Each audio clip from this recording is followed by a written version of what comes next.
Hello everyone, welcome to my channel. और आज है 1 अक्टूबर और जो आज के जितना भी एडिटोरियल रहेगा या फिर जितने भी करंट अफेयर है उनका पहले ही कंटेंट मैंने यहाँ पे आपको दिखा दिया है। Ranipur tiger reserve 13th global skill summit जो अभी रिसेंट में हुई है FICCI की, उसके बारे में पढ़ेंगे। शहीद भगत सिंह के बारे में, क्योंकि अभी इनकी रिसेंट में बर्थ एनिवर्सरी गई थी, तो थोड़ा सा इनके बारे में देखेंगे। और नीला कुरंजी फ्लावर के बारे में पढ़ने वाले हैं। और हाँ, एक साथ में दादा साहेब फाल्के अवार्ड जो अभी फ्राइडे को दिया गया है उसको देखेंगे थोड़ा सा। और जो EWS कोटा के ऊपर 103rd कॉन्स्टिट्यूशनल अमेंडमेंट एक्ट के ऊपर जो वर्डिक्ट आई, उसके लिए मैं एक सेपरेट वीडियो बनाने वाला हूँ। तो सबसे पहले बात करते हैं रानीपुर वाइल्ड लाइफ सेंचुरी की, जो कि अभी 4th टाइगर रिजर्व बनने वाला है उत्तर प्रदेश का। तो थोड़ा सा इसके बारे में देखते हैं। UP cabinet approve the notification of states 4th tiger reserve. क्या है ना, स्टेट का जो 4था टाइगर रिजर्व है उसके लिए जो कैबिनेट ने, उत्तर प्रदेश कैबिनेट ने क्या अपना जो नोटिफिकेशन है उसको अप्रूव कर दिया है इन रानीपुर वाइल्ड लाइफ सेंचुरी, जो कि कहाँ पे है, चित्रकूट डिस्ट्रिक्ट के अंदर रानीपुर वाइल्ड लाइफ सेंचुरी है। अभी इसके खुद का कोई ऐसा टाइगर है नहीं वहाँ पे, ठीक है। लेकिन जो पग मार्क्स हैं, इनके जो पाँव के निशान हैं, वहाँ पे फ्रीक्वेंटली देखे जाते हैं टाइगर्स के। क्योंकि इसके साथ में क्या लगता है, पन्ना टाइगर रिजर्व जो कि मध्य प्रदेश में है, तो वहाँ से टाइगर है ना यहाँ पे आते जाते रहते, तो उनके पग मार्क्स, उनके फुटप्रिंट्स वहाँ पे रह जाते हैं। रानीपुर वाइल्ड लाइफ सेंचुरी है, ये एक तरह से इंपॉर्टेंट कॉरिडोर है for the movement of tigers. यहाँ पे टाइगर्स की आवाजाही रहती है और बाकी के जितने और एनिमल्स हैं, वाइल्ड एनिमल्स, वो भी यहाँ पे आते जाते रहते हैं। According to the status of tigers को predator and prey in Indian report by NTCA, national tiger conservation authority के अनुसार यहाँ पे क्या है ना, मूवमेंट्स होता रहता है किसका, टाइगर्स का। Ranipur tiger reserve has tropical dry deciduous forest. यहाँ का जो फॉरेस्ट किस टाइप का है, डेसिडियस फॉरेस्ट, ड्राई डेसिडियस है ना। And is home to fauna such as tiger, leopard, sloth, bear, spotted deer, sambar, chinkara and an number of birds and reptiles. ये इतने तरह के यहाँ पे जानवर पाए जाते हैं और इनके अलावा भी काफ़ी यहाँ पे फ्लोरा और फाउना पाए जाते हैं। The Ranipur tiger reserve will be the fourth होगा यूपी के अंदर आफ्टर दुधवा, पीलीभीत, अमनगढ़, है ना, जहाँ पे क्या है, बफरो Corbett tiger reserve. It will also the first in the states portion of the Bundelkhand region का ये सबसे पहला टाइगर रिजर्व होगा, जो जिसकी जो बाउंड्री है किसके साथ शेयर करेगा, जो ये नेबरिंग मध्य प्रदेश के साथ में। तो अब बात करते हैं भगत सिंह की, कि क्योंकि अभी क्या है ना, रिसेंट में 27 सितंबर को इनकी बर्थ एनिवर्सरी गई है, तो थोड़ा सा इनके बारे में पढ़ लेते हैं। इसके साथ ही हमारी क्या है ना, थोड़ी सी हिस्ट्री की भी रिवीजन हो जाएगी एक तरह से। भगत सिंह का जन्म सितंबर 27, 1907 को लयालपुर वेस्टर्न पंजाब के अंदर हुआ था, जो कि अभी कहाँ पे है, पाकिस्तान के अंदर। He was revolutionary hero of Indian independence movement. तो इनके बारे में तो देखो सबको पता है। He attended Dayanand Anglo Vedic school which was operated by Arya Samaj. He quit the education at the age of 13 साल की उम्र में इन्होंने अपनी पढ़ाई छोड़ दी थी। और उसके बाद इन्होंने एडमिशन कहाँ पे लिया था, नेशनल कॉलेज इन लाहौर, जहाँ से इन्होंने यूरोपियन रिवोल्यूशनरी मूवमेंट्स के बारे में पढ़ा। और उसके बाद में एज ए राइटर और एडिटर काम करने लगे, कहाँ पे, अमृतसर में, फॉर पंजाबी और उर्दू लैंग्वेज के न्यूज़पेपर्स के लिए। जो जलियांवाला बाग मैसेकर हुआ था, हत्याकांड हुआ था 1919 के अंदर, उसने इनके ऊपर काफ़ी एक कह सकते हो कि मतलब एक बुरा प्रभाव डाला, ठीक है। उस टाइम पे केवल 12 साल के थे। So he took a sand soaked with blood of Indian killed at the garden and kept it with him to remind him the ruthlessness of the British government. अब क्या है ना, इन्होंने वहाँ पे क्या करा, जितने भी लोगों को मारा गया था, तो उनका जो ब्लड था, उनका खून था, वहाँ की मिट्टी में जमा हुआ था, तो उसको है ना इकट्ठा किया और अपने साथ रखा, ताकि इनको खुद को ये रिमाइंड करते रहे कि अंग्रेज़ी सरकार कितनी रूथलेसनेस है, कितनी ख़राब है ना, कि किस हद तक जा सकते हैं। ये कुछ उस टाइम का एक फ़ोटो लगा लो या फिर पिक्चर लगा लो कि इस तरह से इन्होंने एक रास्ता ब्लॉक कर दिया था और लोगों के ऊपर अंधाधुंध गोलियां चला दी थी। किस एक्ट के विरोध लोग कर रहे थे और किन दो जो फ्रीडम फाइटर थे जिनको इन्होंने पकड़ा हुआ था, है ना, अंग्रेज़ों ने, तो उनका नाम आप मेरे को कमेंट सेक्शन में ज़रूर बताइएगा। अब जो इनके द्वारा नेशनलिस्ट एक्टिविटीज़ के अंदर पार्ट लिया गया भगत सिंह के द्वारा, उनके बारे में थोड़ा सा पढ़ते हैं। इनकलाब जिंदाबाद का जो नारा था भगत सिंह के ही वजह से वो पॉपुलर हुआ था, लॉन्ग लिव रिवॉल्यूशन, जिसका इंग्लिश में मीनिंग है Hindustan socialist Republic association, HSRA। इसका जो फाउंडेशन हुआ था 1928 में भाई चंद्रशेखर आज़ाद और भगत सिंह और इनके कुछ और साथियों के द्वारा इसका फाउंडेशन किया गया था। 1928 के अंदर भगत सिंह और राजगुरु ने किसको मार दिया था? एक ब्रिटिश पुलिस ऑफिसर थे जिनका नाम क्या था? जॉन सॉन्डर्स, इन लाहौर।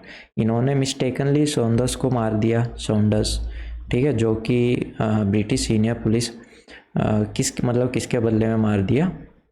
इनको लगा कि ये जेम्स स्कॉट होंगे, लेकिन वो थे सॉन्डर्स, ठीक है। They held Scott responsible for the death of Lala Lajpat Rai, कि इन्होंने स्कॉट को क्यों मारना चाह रहे थे? क्योंकि इन्होंने लाला लाजपत राय का जब लाठी चार्ज हुआ था तो उनको लाठी लग गई थी, जिस सिर में लग गई थी, जिसकी वजह से उनके कुछ दिन के बाद में डेथ हो गई थी।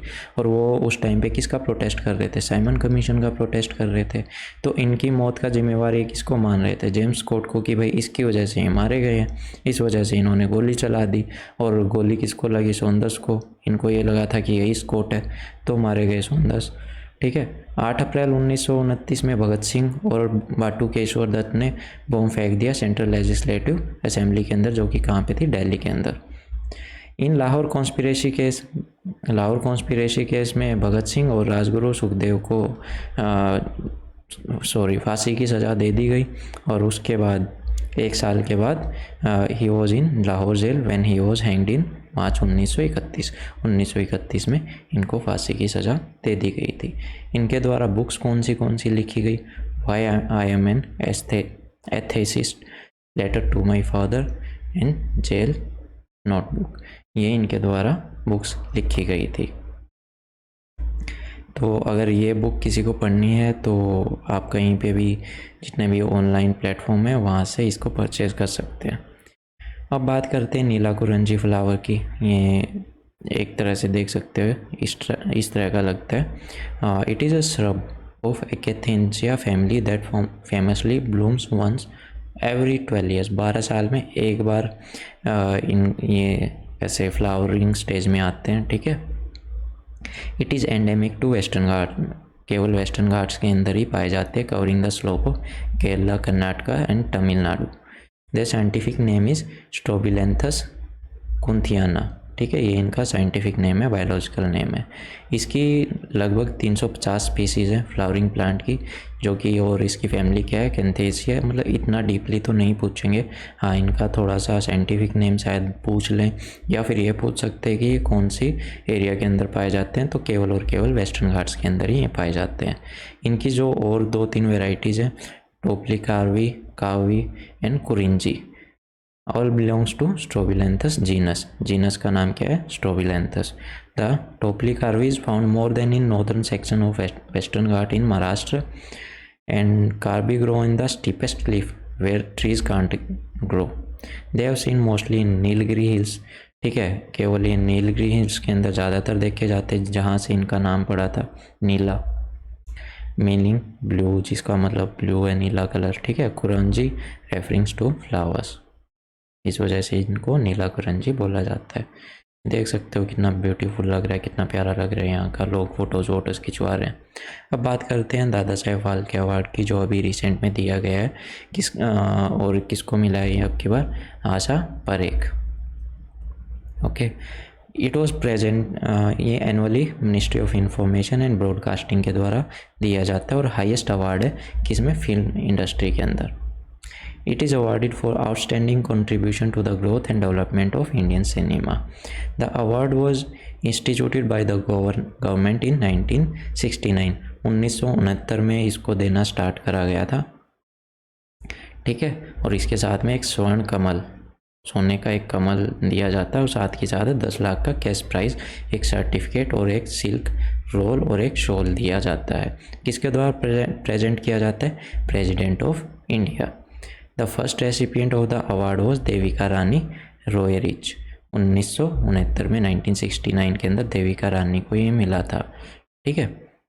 धुंधीराज गोविंद दादा साहेब फाल्के, मतलब उनके नाम पे ही इसको दिया जाता है, जिनका जन्म 1870 में हुआ था त्रिंबक, महाराष्ट्र के अंदर। उन्होंने अपनी जो स्टडी है वो इंजीनियरिंग में करी थी, स्कल्पचर में, और development in interest in motion pictures after watching 1906 silent film the life of Christ. वो फिल्म देखने के बाद इनका इंटरेस्ट किस में बना? मूवीज़ के अंदर। Before venturing into films, Phalke work as a photographer. जो दादा साहेब थे, जो फाल्के थे, उन्होंने photographer as a photographer work किया। उनकी खुद की एक प्रिंटिंग प्रेस भी थी। ठीक है। और उन्होंने even worked with the famed painter Raja Ravi Varma, इनके साथ में भी इन्होंने काम किया है। 1913 में फाल्के रोड, produce and direct India's first feature film the silent Raja Harishchandra. इनके द्वारा इस फिल्म को लिखा गया, प्रोड्यूस किया गया और डायरेक्ट किया गया था। अब बात करते हैं FCCI ग्लोबल स्किल समिट की। ठीक है। अब ये रिसेंट में हुआ था 27-28 सितंबर को 2028 के अंदर, और जो इसका थीम था वो यहीं पे आपको दिख सकता है, education to employability making it happen.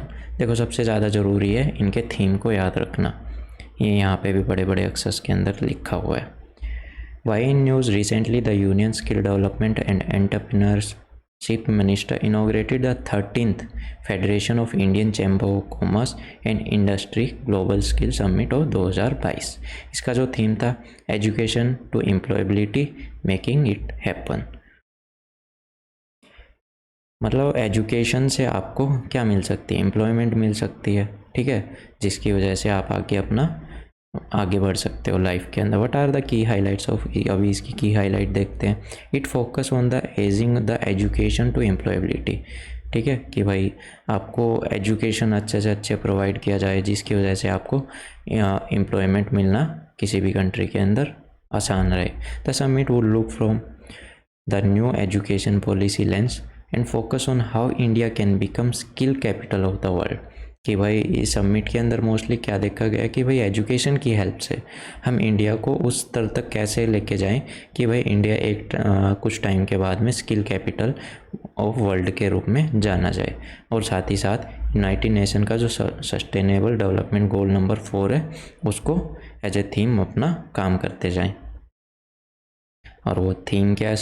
Sustainable development goal number 4 आप मेरे को कमेंट सेक्शन में बताइएगा। What is the status of skill development in India?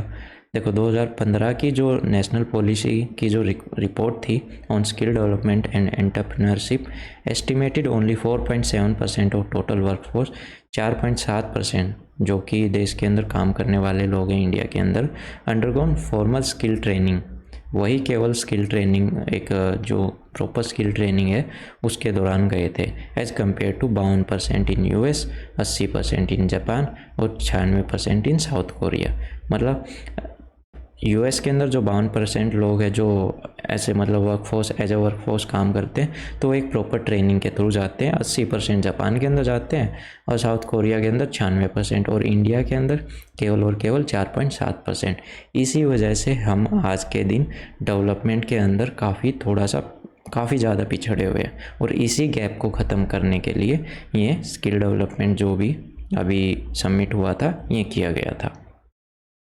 Skill gap study conducted by national skill development corporation over 2010 से 14 indicated an additional net incremental requirement of 10.97 crore of skill man power in 24 की sector bye 2024। अब यहाँ पे क्या कहा गया है कि इनकी जो रिपोर्ट थी, जो स्टडी थी करी थी इन्होंने 2010 से 14, उसके अंदर कहा गया था कि 10,97,000 करोड़, ठीक है, इतने स्किल्ड मैन पावर की इंडिया को 2022 तक 24 की सेक्टर्स के अंदर ज़रूरत पड़ेगी। ओके, तो यही सब आगे दिया गया है। और ऐसे ऐसे कितने स्किल डेवलपमेंट इनिशिएटिव गवर्नमेंट ने स्टार्ट किए। प्रधानमंत्री कौशल विकास योजना, ये फ्लैगशिप प्रोग्राम था किसका? ठीक है, ये मतलब फ्लैगशिप स्कीम थी वॉज लॉन्च्ड इन 2015 के अंदर इसको लॉन्च किया गया था to provide short term training and skilling through ITIs and under the apprentice scheme की भाई लोगों को कम से कम टाइम के अंदर शॉर्ट टर्म के अंदर ट्रेनिंग दी जाए और उनको इस काबिल इस सक्षम बनाया जाए कि वो अपना जिस फील्ड के अंदर जाना चाहिए उस फील्ड के अंदर अपना अच्छे से काम कर सके। और करीबन 10 लाख यूथ का इस चीज़ का फ़ायदा मिला। संकल्प एंड स्ट्राइव, ये भी गवर्नमेंट का एक प्रोग्राम था जो कि डिस्ट्रिक्ट लेवल पे स्किल डेवलपमेंट का काम करता था। ठीक है, स्ट्राइव प्रोजेक्ट किस पे बेसिकली एम करता था? To improve the performance of ITIs और other significant skilling intervention. ITIs के अंदर जितने भी स्टूडेंट हैं उनकी जो परफॉर्मेंस है उसको इम्प्रूव करने के लिए। और काफ़ी मिनिस्ट्रीज़ ने भी अपने अपने अलग से करीबन 40 से ज़्यादा अपने डेवलपमेंट प्रोग्राम इम्प्लीमेंट कर रखे थे डिफरेंट डिपार्टमेंट्स के अंदर। और जो मैंडेटरी CSR एक्सपेंडिचर है स्किलिंग के अंदर, मान लो कोई भी बड़ी बड़ी कंपनी है, उनकी कुछ रिस्पॉन्सिबिलिटी है जिसको बोला जाता है कॉरपोरेट स्किल रिस्पॉन्सिबिलिटी। ठीक है, तो उसके अंतर्गत उनको कुछ भाई देखो, अगर सोसाइटी से वो पैसे कमा रहे हैं, देश से पैसे कमा रहे हैं, तो उनका भी अपना एक कुछ फ़र्ज़ बनता है उसको वापस से कुछ अदा करना। इस वजह से वो भी इंडिया के अंदर इन्वेस्ट किया उन्होंने करीबन 2013 के अंदर 1 लाख करोड़ रुपए। ठीक है, और मतलब डिफरेंट सोशल प्रोजेक्ट्स के अंदर, जिसमें से 6,877 करोड़ रुपए थे, 6,877 करोड़ रुपीज़ वो स्पेंड करे गए स्किलिंग और लाइवलीहुड एनहेंसमेंट प्रोग्राम के अंदर कि भाई लोगों को स्किल प्रोवाइड करी जाए, उनको सिखाया जाए, उनकी जो ट्रेनिंग है उसको और अच्छा बनाया जाए। और मोस्टली इसका सबसे बड़ा अमाउंट कहाँ पे यूज़ हुआ? महाराष्ट्र, तमिलनाडु, उड़ीसा, कर्नाटका, गुजरात, ये टॉप 5 स्टेट्स थी जहाँ पे सबसे ज़्यादा अमाउंट यूज़ हुआ। अब ऐसे ही एक तेजस इनिशिएटिव था स्किलिंग के लिए। ठीक है, रिसेंटली मतलब तेजस की फुल फॉर्म क्या है? Training for Emirates job and skills. Skill India international project to train overseas Indian was launch at Dubai expo 2020 के अंदर इसको लॉन्च किया गया था, ताकि जो इंडिया के जो लोग हैं विदेशों में जाके काम करते हैं तो एफिशिएंटली काम करें, इस वजह से उनकी क्या है ना स्किल्स को सुधारा जाए। तो ये था आज का पूरा क्या कहते हैं करंट अफेयर का वीडियो। तो कोई कमी लगी हो तो प्लीज़ मेरे को बताइएगा, कुछ सुधार करने हो तो मैं ज़रूर करूँगा, कुछ सजेशन हो आप मेरे को बिल्कुल कमेंट सेक्शन के अंदर बता सकते हैं। वीडियो अच्छी लगी हो तो ज़रूर लाइक कीजिएगा। इसका PDF आपको मेरे टेलीग्राम चैनल पे मिल जाएगा और टेलीग्राम चैनल का लिंक होगा अबाउट सेक्शन में, वहाँ पे जाके आप उसको ज्वाइन कर सकते हैं। तो thank you, have a nice day.